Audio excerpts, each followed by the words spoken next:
تو جو الحج میں اللہ تعالیٰ نے مثال بیان کی تھی وہ اس کی آیت نمبر 73 میں اللہ تعالیٰ نے اس کا میں ترجمہ پڑھ کے آپ کو بتا دیتی ہوں. اے لوگو بیان کی گئی ہے مثال پس غور سے سنو اسے. بے شک وہ جنہیں تم پکارتے ہو اللہ کے سوا ہرگز نہیں وہ پیدا کر سکتے ایک مکھی، اور اگرچہ وہ جمع ہو جائیں اس کے لیے، اور اگر چھین لے ان سے مکھی کوئی چیز نہیں وہ چھڑا سکتے اس کو اس سے. کتنا کمزور ہے طلب کرنے والا اور وہ جس سے طلب کیا جاتا ہے. ٹھیک ہے، وہاں یہاں پہ مشرکین، کیونکہ مکی صورت تھی تو جو مکہ کے جو مشرک تھے جو کہ بتوں کو پوجتے تھے ان کو اللہ تعالیٰ سمجھا رہے تھے کہ جن خداؤں کو تم پوجتے ہو مطلب ان میں اتنی بھی صلاحیت نہیں ہے کہ وہ ایک مکھی جو کہ بہت چھوٹی سی حقیر سا جاندار ہے اس کو ہی پیدا کر سکیں. تو اور مطلب پیدا کرنا تو دور کی بات ہے، اگر مکھی ان سے کوئی چیز چھین کے لے جائے، ان کے ہاتھ سے کوئی دانا یا کوئی چیز ایک چیز اٹھا کے لے جائے تو ان میں اتنی بھی طاقت نہیں ہے کہ وہ اس کو واپس بھی لے سکیں. تو تم کن چیزوں کی تم پوجا کرتے ہو، کن سے تم امیدیں لگاتے ہو کہ جو کہ اس قابل بھی نہیں ہے کہ جو اتنا چھوٹا سا کام کر سکیں. تو اللہ تعالیٰ وہی کہہ رہے ہیں. وہاں پہ قریش جو تھے اور جو منافقین اور جو کفار تھے انہوں نے اس چیز کا مذاق بنایا کہ اللہ تعالیٰ الحمدللہ اللہ تعالیٰ رب العالمین ہے، تو اللہ تعالیٰ اتنی چھوٹی چھوٹی اتنی حقیر چیزوں کی مثالیں کیوں بیان کر رہے ہیں. تو اللہ تعالیٰ وہاں پہ اسی چیز کو کا جواب دے رہے ہیں کہ اللہ تعالیٰ حیا نہیں فرماتا کہ وہ مکھی تو چلو بڑی چیز ہے، اس سے بھی چھوٹی چیز مچھر کی مثال بیان کر کے کسی چیز کو واضح کریں، یا مچھر سے بھی چھوٹا جو اس کے اوپر، کیونکہ مچھر کے بھی سر کے اوپر ایک چھوٹا سا جاندار ہوتا ہے، چھوٹا سا کیڑا ہوتا ہے جیسے کہ کوئی بیکٹیریا یا کوئی جوں جیسے ہوتی ہے مچھر کی، وہ اس سے بھی چھوٹی ہوتی ہے. تو اللہ تعالیٰ وہی کہہ رہے ہیں کہ مطلب اللہ تعالیٰ حق بات کہنے میں کوئی حیا نہیں فرماتے، کہ اللہ تعالیٰ حق بات کرتے ہیں چاہے اس کے لیے کوئی چھوٹی سے چھوٹی مثال بھی دینی پڑے تو اللہ تعالیٰ اس میں حیا نہیں فرماتے. تو اس میں ہمارے لیے بھی سیکھنے کی بات یہ ہے کہ اگر ہم کوئی حق بات کہنے جا رہے ہیں تو یہ نہیں سوچنا چاہیے کہ یہ بہت چھوٹی بات ہے یا یہ بہت بے وقت سی بات ہے، تو ہمیں وہ بات کر لینی چاہیے اگر وہ حق بات ہے. ٹھیک ہے، تو کیونکہ اللہ تعالیٰ بھی حق کہنے کے لیے حیا نہیں فرماتے، تو ہمیں بھی یہ نہیں سوچنا چاہیے کہ اگر ہم نے حق بات کہی تو کوئی ناراض ہوگا یا وہ حق بات جو ہے وہ چھوٹی بات ہے. ہمیں اس میں جھجکنا نہیں چاہیے، ہمیں اسے کھلے طریقے سے بیان کرنا چاہیے، کیونکہ کوئی پتہ نہیں ہوتا کہ ہماری ایک چھوٹی سی بات کسی کے زندگی میں کتنی بڑی تبدیلی لے آئے. تو اس لیے جو حق بات ہے اس کو ہمیشہ کہنا چاہیے. اور نبی صلی اللہ علیہ وسلم نے بھی انصار کی عورتوں کی خوبی بیان کی تھی کہ جو انصار کی عورتیں ہیں وہ حق بات پوچھنے میں شرماتی نہیں ہیں، کہ انہیں اگر دین کے معاملے میں کوئی چھوٹی سے چھوٹی بات بھی سمجھ میں نہیں آتی تو وہ آ کے اس کو پوچھ لیتی. کیونکہ ہم لوگ اکثر یہی سوچتے ہیں نا کہ اگر میں نے یہ چھوٹی سی بات پوچھی تو مطلب سوچتے ہیں کہ ہمیں چھوٹا سمجھا جائے گا یا ہماری انسلٹ ہو جائے گی. تو اگر ہم واقعی کسی معاملے میں پریشان ہیں، واقعی ہمیں کچھ سمجھ نہیں آ رہی اور ہم اپنی اصلاح کرنا چاہتے ہیں تو اس کے لیے چاہے کوئی چھوٹی سی بات بھی ہو تو وہ پوچھنے میں حیا نہیں کرنی چاہیے. کیونکہ اگر ہم پوچھیں گے نہیں، جانیں گے نہیں تو ہمیں اس کا علم نہیں ہوگا، اور اگر علم نہیں ہوگا تو ہم اس پہ عمل بھی نہیں کر سکیں گے. تو وہ جو ایک چھوٹی سی جو ہماری حیا ہوتی ہے وہ ہمارے سیکھنے کے عمل میں بھی رکاوٹ ڈال دیتی ہے. تو اس لیے علم سیکھنے کے لیے، علم حاصل کرنے کے لیے اور اپنی اصلاح کے لیے جو علم حاصل کیا جا رہا ہے اس میں شرمانا نہیں چاہیے. تو اللہ تعالیٰ بھی حیا نہیں فرماتے کہ وہ بیان کریں کوئی مثال، خواہ وہ چھوٹے سے مچھر کی ہو یا اس چیز کی ہو جو اس کے اوپر ہے، مطلب اس سے بھی کوئی چھوٹا جاندار ہے تو اس کی بھی مثال بیان کرنے سے اللہ تعالیٰ شرماتے نہیں. اور اللہ تعالیٰ نے کافی چیزوں کی مثال قرآن میں بیان کی ہے. کہیں پہ شہد کی مکھی کی مثال بھی بیان کی ہے اور مکڑی کی مثال بھی بیان کی ہے کہ انہی کے جو مشرکین ہیں ان کے عقائد کو ہی اللہ تعالیٰ نے واضح کرنے کے لیے کہا ہے کہ ان کا وہ حال ہے کہ جیسے مکڑی کا گھر ہوتا ہے کہ جو نہ تو دھوپ سے بچاتا ہے نہ بارش سے بچاتا ہے، کہ مطلب یہ لوگ جو کام کر رہے ہیں ان کے ایسے کام ہے کہ ان کو کوئی حفاظت، نہ تو دنیا میں ان کو کوئی حفاظت ملتی ہے اور نہ انہیں آخرت میں اس سے کوئی فائدہ ہوگا. تو یہ چیزیں ہمارے فائدے کے لیے ہیں. تو آگے وہی اللہ تعالیٰ بتا رہے ہیں، تو فَأَمَّا تو رہے اللہ زینہ وہ جو آمنوا ایمان لائے ہیں، فَيَعْلَمُونَ پس وہ علم رکھتے ہیں کہ انہ الحق من ربہم کہ بے شک وہ حق ہے ان کے رب کی طرف سے. کہ جن کے دل میں ایمان ہوتا ہے وہ جب یہ مثالیں سنتے ہیں تو وہ کہتے ہیں واقعی اللہ تعالیٰ نے یہ بالکل ٹھیک فرمایا ہے، اور انہیں اس چیز کی سمجھ آتی ہے اور وہ اس چیز سے ہدایت حاصل کرتے ہیں، اور وہ جو ہے اس سے ان کے ایمان میں اضافہ ہوتا ہے. ٹھیک ہے، کیونکہ مومن جو ہوتا ہے اس کو اللہ کی باتوں پر شک نہیں ہوتا ہے، وہ اللہ کی باتوں کو سچ سمجھتا ہے اور ان سے جو ہے سیکھنے کی کوشش کرتا ہے. لیکن اس کے برعکس جو کہ کفر کرنے والے ہیں یا جو نفاق والے لوگ ہیں ان کا کیا رد عمل ہوتا ہے، وہ ان کا یہ حال ہوتا ہے کہ وَأَمَّا اور رہے اللہ زینہ وہ جنہوں نے کفر کیا، فَيَقُولُونَ تو وہ کہتے ہیں ماذا کیا اراد اللہ ارادہ کیا اللہ نے بھی ھذا مسئلہ ساتھ اس مثال کے. تو جن کے دل میں کفر ہوتا ہے، جن کے دل میں نفاق ہوتا ہے، یا جو کہ فاسق جیسے اللہ تعالیٰ نے آگے بیان کیا ہے کہ جو کہ فسق رکھتے ہیں، جو کہ اپنی خواہشات پر چلنے والے ہوتے ہیں، اللہ کی حدیں توڑنے والے ہوتے ہیں، جنہوں نے عمل نہیں کرنا ہوتا، جنہوں نے اپنی اصلاح نہیں کرنی ہوتی، تو پھر وہ کوئی نہ کوئی توجیحات اس پہ کرتے ہیں، اس کے بارے میں بیان کرتے ہیں، تو وہ ان کا مذاق اڑاتے ہیں یا پھر وہ اس بات پہ شک کرتے ہیں. اور مطلب وہ کہتے ہیں کہ کیونکہ جب یہ ماذا اراد اللہ یہ ایک طرح سے مذاق کے سینس میں کہا جا رہا ہے کہ اس مثال سے کیا سمجھانے کی کوشش کی ہے، کہ مطلب اتنی چھوٹی سی مثال سے، اتنے چھوٹے سے حقیر سے کیڑے کی مثال سے اللہ تعالیٰ کیا سمجھانے کی کوشش کر رہے ہیں. تو وہ جو ہے وہ اللہ تعالیٰ کی آیات کا مذاق اڑاتے ہیں. ٹھیک ہے، کیونکہ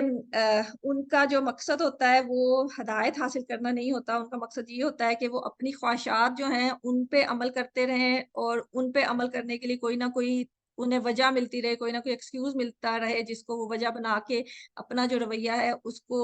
مطلب خود کو نہ بدلیں. تو اس کے لیے وہ کہتے ہیں کہ جو اللہ کی آیات ہیں ان کو بدل دیں. تو ان کا رویہ بتایا جا رہا ہے. تو اس میں ہمیں بھی بہت زیادہ اپنا جائزہ لینے کی ضرورت ہے کہ کہیں قرآن کی مثالیں یا قرآن کی باتیں سن کے ہمارے دل میں کوئی شک پیدا تو نہیں ہوتا، یا ہم اس کو حقیر تو نہیں سمجھتے ہیں. کیونکہ جو اللہ کی باتیں ہیں وہ ساری جب ہمارے دل میں ایمان پختہ ہوگا تو ہمیں وہ بالکل سچ لگے گی. ہمیں کوئی اگر کیونکہ بعض اوقات ہوتا ہے کہ ہمیں وہ بات سمجھ نہیں آ رہی ہوتی، اگر کچھ اللہ تعالیٰ نے قرآن میں کہا ہے تو ہماری علم کی کمی کی وجہ سے، ہماری سمجھ کی کمی کی وجہ سے ہمیں وہ فوری طور پہ بات سمجھ نہیں آتی. لیکن اس کا یہ مطلب نہیں کہ ہم اس کو غلط سمجھنا شروع کر دیں. ہمیں یہ سوچنا چاہیے کیونکہ مجھے اس چیز کا علم نہیں ہے، مجھے صحیح پتہ نہیں ہے، میری علم کی، میری عقل کی، میری سمجھ کی کمی ہے، اس لیے مجھے یہ بات سمجھ نہیں آ رہی. لیکن جو اللہ تعالیٰ نے فرمایا ہے وہ بالکل سچ فرمایا ہے، اور یہی بالکل حقیقت ہے، اور مجھے زیادہ محنت کرنے کی ضرورت ہے تاکہ میں اس کو سمجھ سکوں. ٹھیک ہے. لیکن جو منافقین ہوتا ہے وہ ان کا کیونکہ اس کے برعکس رویہ ہوتا ہے، تو اس لیے وہ جو ہے آگے اللہ تعالیٰ وہی بتا رہے ہیں کہ اس کا نتیجہ کیا نکلتا ہے. یدل بہ کثیرا وہ گمراہ کرتا ہے اس کے ساتھ کثیر تعداد کو. ٹھیک ہے. جب وہ اس چیز کو اپنا مطلب وہ یہ نہیں سمجھتے کہ ہماری عقل کی کمی ہے جس کی وجہ سے ہمیں سمجھ نہیں آ رہا، وہ یہ سمجھتے ہیں کہ بس یہ بات ہی اللہ تعالیٰ نے بہت حقیر چیز کی ہے تو اس کا کوئی مقصد نہیں ہے. تو اس وجہ سے جو ہے وہ ہدایت سے اور زیادہ دور چلے جاتے ہیں. اور وہ یہدی بھی کثیرہ اور وہ ہدایت دیتا ہے ساتھ اس کے کثیر تعداد کو. لیکن جو ایمان والوں کا اگر رویہ ہوتا ہے کہ وہ اس مثال کو اللہ کی طرف سے حق سمجھتے ہیں، اور اگر ان کو سمجھ نہیں آ رہا تو وہ اس کو اپنی عقل کی کمی سمجھتے ہیں. ٹھیک ہے. جیسے کوئی بھی چیز ہوتی ہے، اگر ہم کوئی سائنس کی کتاب ہی پڑھ رہے ہیں، ہمیں اس کا کوئی قانون ہے جو اس کی سمجھ نہیں آ رہی، تو ہم یہ نہیں کہتے کہ یہ جو سائنسدان ہے جس نے یہ لکھا ہے اس نے فضول سی بات کر دی ہے، اس نے غلط لکھ دیا. ہم یہی کہتے ہیں نا کہ کیونکہ میرا علم اتنا نہیں ہے سائنس کا، میری سمجھ اتنی نہیں ہے، تو اس لیے مجھے یہ سمجھ نہیں آ رہی. تو اللہ کی باتوں کو بھی ہمیں اسی طرح سے لینا چاہیے کہ اگر ہمیں سمجھ نہیں آ رہی تو ہمارے علم اور ہمارے عقل کی کمی کی وجہ سے اس کی سمجھ نہیں آ رہی. اللہ تعالیٰ نے جو فرمایا ہے وہ بالکل سچ فرمایا ہے. اور مطلب جو سائنس کی باتیں وہ تو اکثر غلط بھی ثابت ہو جاتی ہیں جب فردر ریسرچ ہوتی ہے، لیکن اللہ تعالیٰ کا کلام تو ہم نے دیکھا ہے کہ 1500 سال سے الحمدللہ اس کی ساری باتیں بالکل درست ہیں. اور جیسے جیسے سائنس ترقی کرتی جا رہی ہے پتہ چل رہا ہے کہ یہ ساری باتیں جو ہیں بالکل درست ہے. اور جو مچھر جسے ہم بہت حقیر سمجھتے ہیں اس کا بھی ہمیں پتا ہے کہ وہ چھوٹی سی چیز کتنی تباہی مچا دیتی ہے. ٹھیک ہے. جیسے بہت سی بیماریاں ہیں آج کل، جو ڈینگی ہے وہ یہی چھوٹا سا مچھر ہے جو کہ کتنے لوگوں کی موت کا باعث بن جاتا ہے اور کتنے لوگوں کو بیمار کرنے کا باعث بن جاتا ہے. ملیریا جیسی بیماریاں یہی چھوٹا سا مچھر ہے جو کہ پھیلاتا ہے. اور اسی طرح جو نمرود جو کہ بہت بڑا بادشاہ تھا، جو کہ اپنے آپ کو خدا ہونے کا دعویٰ کرتا تھا، اس کو بھی اللہ تعالیٰ نے اس کی اوقات دکھانے کے لیے اسی حقیر سے مچھر کی وجہ سے اس کی بھی موت واقع ہوئی. تو اس لیے اللہ تعالیٰ کی بیان کی بھی کوئی بھی مثال حقیر نہیں ہوتی، کوئی بھی مثال چھوٹی نہیں ہوتی. اور اللہ تعالیٰ کی جو مخلوقات ہیں ان میں بھی کوئی بھی حقیر نہیں ہوتا، چاہے وہ چھوٹے سے چھوٹا جاندار ہے، چھوٹے سے چھوٹا کیڑا مکوڑا ہے، اس کا بھی بہت زیادہ فائدہ ہوتا ہے، وہ بھی بہت اہم ہوتا ہے. ٹھیک ہے. تو اللہ تعالیٰ ہمیں سمجھنے کی توفیق عطا فرمائے، کیونکہ اللہ تعالیٰ نے یہ کہا نا کہ ان مثالوں کو جو سمجھتے ہیں وہ وہی سمجھتے ہیں جنہیں علم ہوتا ہے. ٹھیک ہے. اللہ تعالیٰ نے سورہ العنکبوت میں 43 آیت ہے، اس میں